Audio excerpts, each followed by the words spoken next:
My guest tonight has written 3 best-selling books, and his TED Talk on inspiring leadership is one of the most watched of all time. When he talks, it is impossible not to listen. My name is Sinek, and I have a clear vision of what I want to build in this world. I imagine a world in which the vast majority of people wake up every single morning, inspired to go to work, feel safe when they're there, and return home fulfilled at the end of the day. I promise you, our guests will help you acquire the behaviors and thought patterns you need to be successful in anything that you're trying to accomplish. I have yet to give a speech or have a meeting where somebody doesn't ask me the millennial question. What's the millennial question? Apparently millennials as a generation, which is a group of people who were born approximately 1984 and after, are tough to manage. And they're accused of being entitled and narcissistic, self-interested, unfocused, lazy. But entitled is the big one. And because they confound leadership so much, what's happening is leaders are asking the millennials, what do you want? And millennials are saying, we want to work in a place with purpose, love that. We want to make an impact, whatever that means. We want free food and beanbags. And so somebody articulates some sort of purpose, there's lots of free food and there's beanbags, and yet for some reason they're still not happy. And that's because they're missing, there's a missing piece. What I've learned is that I can break it down into 4 pieces, right? There are four things, 4 characteristics. One is parenting, the other one is technology, the third is impatience, and the 4th is environment. The generation that we call the millennials, too many of them grew up subject to, not my words, failed parenting strategies, where, for example, they were told that they were special all the time. They were told that they could have anything they want in life, just because they want it, right? They were told, some of them got into honors classes, not because they deserved it, but because their parents complained. And some of them got A's, not because they earned them, but because the teachers didn't want to deal with the parents. Some kids got participation medals. You got a medal for coming in last, right? Which the science we know is pretty clear, which is it devalues the medal and the reward for those who actually work hard. And it actually makes the person who comes in last feel embarrassed because they know they didn't deserve it. So it actually makes them feel worse, right? So you take this group of people and they graduate school and they get a job, and they're thrust into the real world, and in an instant they find out they're not special, their moms can't get them a promotion, that you get nothing for coming in last, and by the way, you can't just have it because you want it, right? And in an instant, their entire self-image is shattered. And so you have an entire generation that's growing up with lower self-esteem than previous generations. The other problem, to compound it, is we're growing up in a Facebook, Instagram world. In other words, we're good at putting filters on things. We're good at showing people that life is amazing even though I'm depressed, right? And so everybody sounds tough, and everybody sounds like they got it all figured out. And the reality is there's very little toughness, and most people don't have it figured out.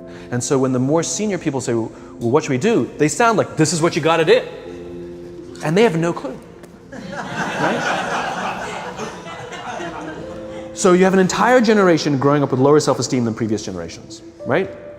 Through no fault of their own, right? They were dealt a bad hand, right? Now let's add in technology.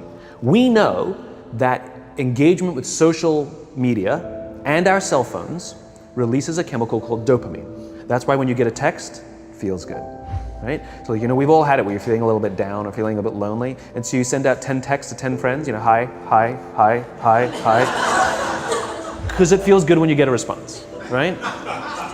Right? It's why we count the likes, it's why we go back 10 times to see if my Instagram is growing slower, did I do something wrong? Do they not like me anymore, right? The trauma for young kids to be unfriended, right? Because we know when you get a hit of dopamine, which feels good. It's why we like it, it's why we keep going back to it. Dopamine is the exact same chemical that makes us feel good when we smoke, when we drink, and when we gamble. In other words, it's highly, highly addictive, right? We have age restrictions on smoking, gambling, and alcohol, and we have no age restrictions on social media and cell phones, which is the equivalent of opening up the liquor cabinet and saying to our teenagers, hey, by the way, this adolescence thing, if it gets you down. But that's basically what's happening. That's basically what's happening, right? That's basically what happened. You have an entire generation that has access to an addictive, numbing chemical called dopamine through social media and cell phones as they're going through the high stress of adolescence. Why is this important? Almost every alcoholic discovered alcohol when they were teenagers. When we're very, very young, the only approval we need is the approval of our parents. And as we go through adolescence, we make this transition where we now need the approval of our peers. Very frustrating for our parents, very important for us. It allows us to acculturate outside of our immediate families into the broader tribe, right? It's a highly, highly stressful and anxious period of our lives, and we're supposed to learn to rely on our friends. Some people, quite by accident, discover alcohol and numbing effects of dopamine to help them cope with the stresses and anxieties of adolescence. Unfortunately, that becomes hardwired in their brains, and for the rest of their lives, when they suffer significant stress, they will not turn to a person, they will turn to the bottle. Social stress, financial stress, career stress, that's pretty much the primary reasons why an alcoholic drinks, right? What's happening is because we're allowing unfettered access to these dopamine-producing devices and media, basically it's becoming hardwired, and what we're seeing is as they grow older, too many kids don't know how to form deep, meaningful relationships. Their words, not mine. They will admit that many of their friendships are superficial. They will admit that their friends, that they don't count on their friends, they don't rely on their friends, they have fun with their friends, but they also know that their friends will cancel on them if something better comes along. Deep, meaningful relationships are not there because they never practice the skill set, and worse, they don't have the coping mechanisms to deal with stress. So when significant stress starts to show up in their lives, they're not turning to a person, they're turning to a device, they're turning to social media, they're turning to these things which offer temporary relief. We know, the science is clear, we know that people who spend more time on Facebook suffer higher rates of depression than people who spend less time on Facebook, right? These things balanced. Alcohol is not bad, too much alcohol is bad. Gambling is fun, too much gambling is dangerous, right? There's nothing wrong with social media and cell phones. It's the imbalance, right? If you're sitting at dinner with your friends and you're texting somebody who's not there, that's a problem. That's an addiction. If you're sitting in a meeting with people you're supposed to be listening to and speaking, and you put your phone on the table, face up or face down, I don't care, that sends a subconscious message to the room that you're just not that important to me right now, right? That's what happens. And the fact that you cannot put it away is because you are addicted, right? If you wake up and you check your phone before you say good morning to your girlfriend, boyfriend, or spouse, you have an addiction. And like all addiction, in time, it'll destroy relationships, it'll cost time, and it'll cost money, and it'll make your life worse, right? So you have a generation growing up with lower self-esteem that doesn't have the coping mechanisms to deal with stress, right? Now you add in the sense of impatience, right? They've grown up in a world of instant gratification. You want to buy something, you go on Amazon, it arrives the next day. You want to watch a movie? Log on and watch a movie. You don't check movie times. You want to watch a TV show? Binge. You don't even have to wait week to week to week, right? I know people who skip seasons just so they can binge at the end of the season, right? Instant gratification. You want to go on a date, you don't even have to learn how to be like, hey. You don't even have to learn and practice that skill. You don't have to be the uncomfortable one who says yes when you mean no and says no when you mean no, but yes when you don't have to swipe right. Bang, I'm a stud. Right? You don't have to learn the social coping mechanisms, right? Everything you want, you can have instantaneously.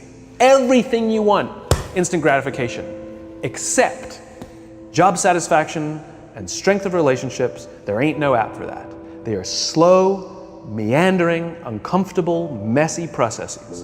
And so I keep meeting these wonderful, fantastic, idealistic, hardworking, smart kids. They've just graduated school. They're in their entry-level job. And I sit down with them and I go, how's it going? They go, I think I'm gonna quit.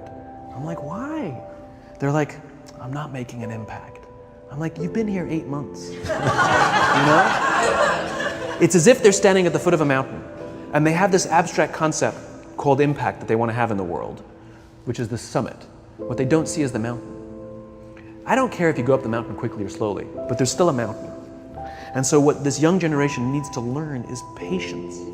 That some things that really, really matter, like love, or job fulfillment, joy, love of life, self-confidence, a skill set, any of these things. All of these things take time. Sometimes you can expedite pieces of it, but the overall journey is arduous and long and difficult. And if you don't ask for help and learn that skill set, you will fall off the mountain, or you will, the worst case scenario, and we're already seeing it. The worst case scenario is we're seeing an increase in suicide rates. We're seeing an increase in this generation. We're seeing an increase in accidental deaths due to drug overdoses. We're seeing more and more kids drop out of school or take leaves of absence due to depression. Unheard of. This is really bad. The best case scenario, those are all bad cases, right? The best case scenario is you'll have an entire population growing up and going through life and just never really finding joy. They'll never really find deep fulfillment in work or in life. They'll just waft through life and it'll be just, it's fine. How's your job? It's fine, the same as yesterday. How's your relationship? It's fine. Like that's the best case scenario, which leads me to the fourth point, which is environment, which is we're taking this amazing group of young, fantastic kids who were just dealt a bad hand. It's no fault of their own. And we put them in corporate environments that care more about the numbers than they do about the kids. They care more about the short-term gains than the long-term life of this young human being. We care more about the year than the lifetime, right? And so we are putting them in corporate environments that aren't helping them build their confidence, that aren't helping them learn the skills of cooperation, that aren't helping them overcome the challenges of a digital world and finding more balance, that isn't helping them overcome the need to have instant gratification and teach them the joys and impact and the fulfillment you get from working hard on something for a long time that cannot be done in a month or even in a year. And so we're thrusting to them in corporate environments, and the worst part about it is they think it's them. They blame themselves. They think it's them who can't deal. And so it makes it all worse. It's not. I'm here to tell them it's not them. It's the corporations, it's the corporate environments, it's the total lack of good leadership in our world today that is making them feel the way they do. They were dealt a bad hand, and I hate to say it, but it's the company's responsibility. Sucks to be you, like we have no choice, right? This is what we got, and I wish that society and their parents did a better job. They didn't. So we're getting them in our companies, and we now have to pick up the slack. We have to work extra hard to figure out the ways that we build their confidence. We have to work extra hard to find ways to teach them the social skills that they're missing out on. There should be no cell phones in conference rooms. None. Zero. And I don't mean the kind of like sitting outside waiting to text. I mean like when you're sitting and waiting for a meeting to start, this is what we all do. We all sit here and wait for the meeting to start. Meeting starting? Okay. And we start the meeting. No, that's not how relationships are formed. Remember we talked about it's the little things? Relationships are formed this way. We're waiting for a meeting to start and we go, how's your dad? I heard he was in the hospital. Oh, he's really good. Thanks for asking. He's actually at home now. Oh, I'm really glad. It was really amazing. I know, it was really scary for a while. That's how you form relationships. Hey, did you ever get that report done? Oh my God, no, I didn't. I'll help you out. Can I help you out with that? Really? That's how trust forms. Trust doesn't form at an event in a day. Even bad times don't form trust immediately. It's the slow, steady consistency.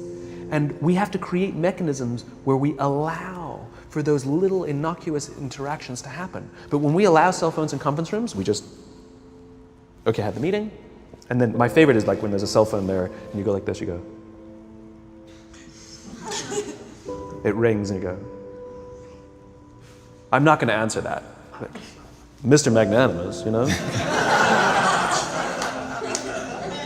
When you're out for dinner with your friends, like I do this with my friends. When we're going out for dinner and we're leaving together, we'll leave our cell phones at home. Who are we calling? Maybe one of us will bring the phone in case we need to call an Uber or take a picture of our meal. That goes without saying, come on. I'm an idealist, but I'm not insane. You know? At a heathen. I mean, it looked really good. We'll take one phone. And so it's like an alcoholic. The reason you take the alcohol out of the house is because we cannot trust our willpower. We're just not strong enough. But when you remove the temptation, it actually makes it a lot easier. And so when you just say, don't check your phone, people literally will go like this. And somebody will go to the bathroom, and what's the first thing we do? Because I wouldn't want to look around the restaurant for a minute and a half, you know? But if you don't have the phone, you just kind of enjoy the world. And that's where ideas happen. The constant engagement is not where you have innovation and ideas. Ideas happen when our minds wander and we go, and you see something, I bet they could do that. That's called innovation, right? But we're taking away all those little moments, right? You should not, and none of us should charge our phones by our beds. We should be charging our phones in the living rooms, right? Remove the temptation. You wake up in the middle of the night because you can't sleep, you won't check your phone, which makes it worse. But if it's in the living room, it's relaxed, it's fine. But it's my alarm clock. Buy an alarm clock. They cost $8, right? I'll buy you an alarm, right? But the point is we now in industry, whether we like it or not, we don't get a choice. We now have a responsibility to make up the shortfall and to help this amazing, idealistic, fantastic generation build their confidence, learn patience, learn the social skills, find a better balance between life and technology. Because, quite frankly, it's the right thing to do.